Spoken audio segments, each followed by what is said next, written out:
there's a couple of things I had thought about coming up here to talk to you about. And sometimes you feel like you're preaching to the choir. You ever feel that way, Pastor? That we laying a sermon out there that you're preaching to the choir. But sometimes the choir needs the preaching. Yes. Yeah. Sometimes they might have forgotten what they were supposed to do and what they used to do. And sometimes they think they get to a point where they don't always have to do what the other people do. You know why? Because we in the lofty choir. We sitting up top. Now, for the other people to sit out in the chairs, this is for you. No, this is for the choir. This is for the people that got up at 8:30 in the morning to be here at church. 7:30, 6:30, 5:30. I've been here since yesterday. So whatever it is, the question I have for the choir, and you're my choir today, is what keeps you out of the grocery store? Nothing does it. I didn't hear nobody say nothing. What keeps you out of the movie theater? Well, maybe a bad movie. Maybe the fact that you don't want to pay $8 to go to a movie. Right? That's crazy. We watched a movie last night, and I'm not going to tell you what it is, but we only paid $2.99 for it, got it on demand. I felt bad for the people that went to the movie theater and paid $8 and $10 and $40 for the popcorn and all that. Because you get it for 24 hours on that on-demand channel. And always my son said, Dad, you want to tape it? I said, well, let's watch it first. And let's see if it's any good, and then we'll make a decision to tape it, okay? Halfway through it, he looks over and says, Dad, I don't want to watch this stupid thing again. And again, I'm embarrassed to tell you what it was. It was a PG-13, but again, I was like, you know what, this is just crazy. But the point being is that when you think about why you don't go someplace, the question I want to ask you this morning is, what keeps you out of church? What keeps you out of heaven? Now, you know what? When I say what keeps you out of heaven, that's all. It's actually an easy answer, isn't it? Think about it. What keeps you out of heaven? Well, if you say what keeps you out of heaven is not knowing Jesus Christ. Okay, now I'm going to ask the hard question. If that's the easy question for eternal life, the easy answer is what? Let me hear it. What keeps you out of heaven? Sin. Sin keeps you out. Christ lets you in. Okay, what gets you into heaven? Salvation. All right, now here comes the hard one. What keeps you out of church on Sunday? Choir's here. Let me ask you, what if I told you we're supposed to have 100 people in our choir? I'm thinking there's some empty seats right there, Sequoia, and I don't think it's because you're smelling bad, I'm telling you. I'm just saying, you got empty seats. I'm thinking that they're not here because they're somewhere else. Hey guys, bring that out. Now, one thing that does stop people from either, you know I got to have a prop. If I'm doing something, I got to have a prop, all right? Bring my prop out. I got to have a prop. Now, I know for sure that one thing that keeps you out of places is a door. Put my door right up here. I love this door. You know, you've seen this door 3 or 4 times. But I'm telling you that every time I think of something, I think about this door. Because, you know, when it comes to a door, look, I got some reasons for you not to come to church. I got them up here all ready for you. Okay? So next week when you can't make it, or maybe when the other people come, we'll give them these excuses. Okay? But I put some of these up here, but this is what I'm thinking, that if this was the door to heaven, what would stop you from getting into it? Nothing would stop you, would it?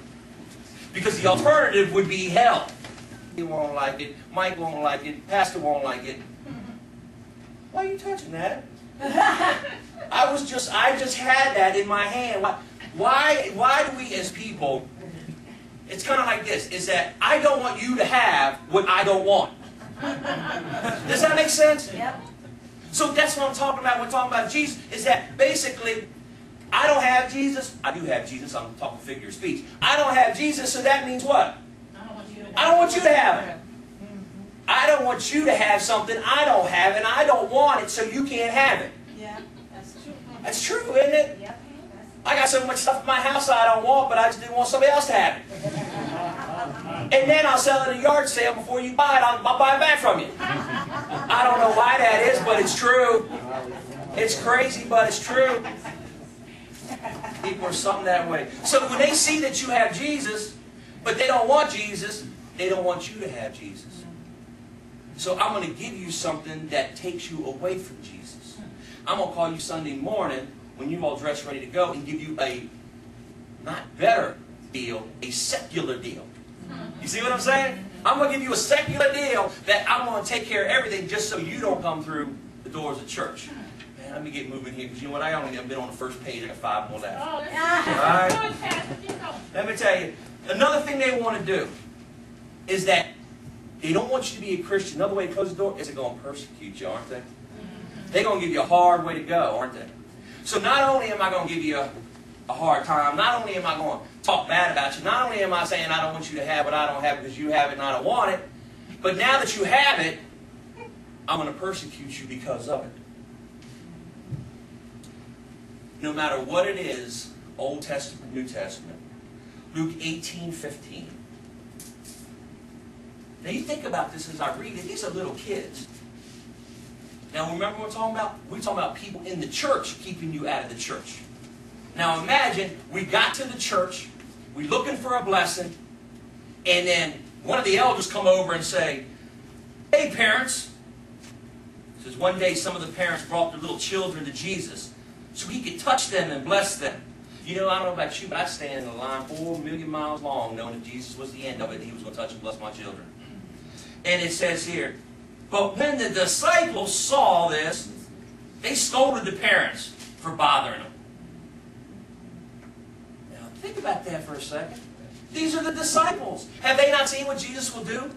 Now, I got news for you. If I was the 5th person back in line and I saw that going on, I would be mad. I would be disgusted. Guess what I would do? I wouldn't even come through the doors. If I heard somebody standing at the front of this door and said, "We're really too busy," because isn't that what the disciples were saying? What they were really saying is that you don't understand. You little kids looking for a blessing? We got more important things going on up here. We got worship going on up here. We got fancy suits going on up in here. We got all kind of things happening. We got special lighting. We got a show. You can't waste the teacher's time. He's way too important to be dealing with such trivial things. But you know what? If you let your kids through the door when they're little, you hear what I said? When you let them, I didn't say make them, I didn't say force them, I said let them, then you'll find them coming here when you're not here. When we were gone, Pastor and I, we were at conference, my 18-year-old son, which y'all know, he looks just like me, got the chains hanging out the baggy pants and the dragons on his shirt. You know where he was at? He was here. Why was he here? He could have been anywhere. He decided to be here. Because somewhere, when he stood in line, they didn't say, "We don't have time to bless you." No, you know what they said? "I don't care if you stacked in here like sardines, and we got to push all this stuff outside. Amen. This is the house of God. Amen. We want you in the house of God." Amen. Those doors will never stop anybody from coming into the house of God. The last part of that verse,